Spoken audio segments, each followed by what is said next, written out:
this year's block training, we wanted to immerse students into the experience of training.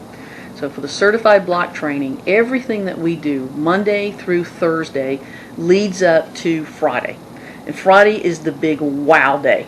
We wanted students to walk in Friday, not know what to expect, and all of a sudden just have this jaw-dropping experience where they're like, oh my gosh, I can't believe that we're doing this in training, and for it to be so realistic that their heart is pounding, their mind is swirling around, and they're trying to figure out what to do. But then through controlled chaos and through guided exercise, we take them through the experience of different kinds of emergency situations to the point where they do it, they debrief it, they do it again, they debrief some more, and they do it again to the point where they're like, okay, I've got it now. If this situation happens, I'm ready to go. And we try to use very realistic situations, and we use as much of the real equipment as we possibly can to make this as real and realistic, to totally immerse everybody into what's happening in that classroom on Friday.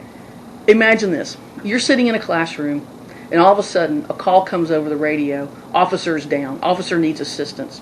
Everybody jumps up and they run into classroom 3, and all of a sudden your senses are totally overloaded. There's lights, there's sounds, there's people screaming, there's blood.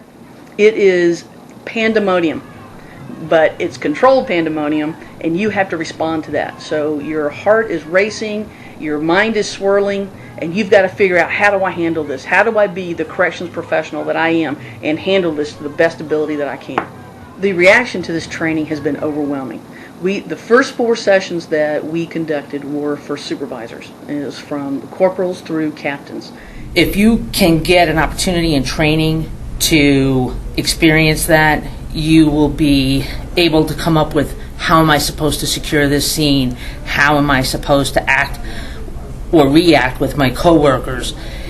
And what was nice is, after the scenario was done, the people who dealt with that particular scene got to sit down and talk about it. And then after we reviewed how that whole situation went down, we then went through the scenario again, same conditions, and you could see a remarkable improvement.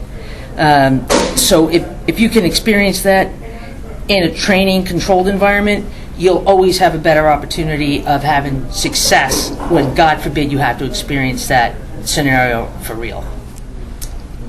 I've been in corrections 14 years, and during the 14 years, this has been the most impactful training, where we have not only have the textbook, we have the policy, but we also have the hands-on situational training, from the daily, starting out with the strategic planning issues, starting out from there, going into the CPR, different things that we've been able to, from report writing, everything that I can actually think of, we've been able to take those and then help to prepare us for when we go out there.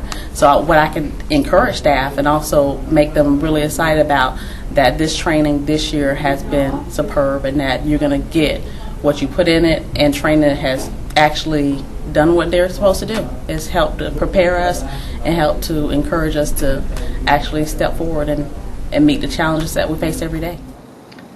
Where we go from here in training for Orange County Corrections is we keep moving forward. We can't go back to the old death by bullet points and the instructor standing at the front of the classroom lecturing. This is the future of training for us, and we are going to continue to immerse our students and our staff members into training situations where they have to use every tool that they have. They have to use all of their experience to be able to work through the situation and the training that they've gotten. And we're going to continue to guide them through that and help them become even better corrections professionals than they already are.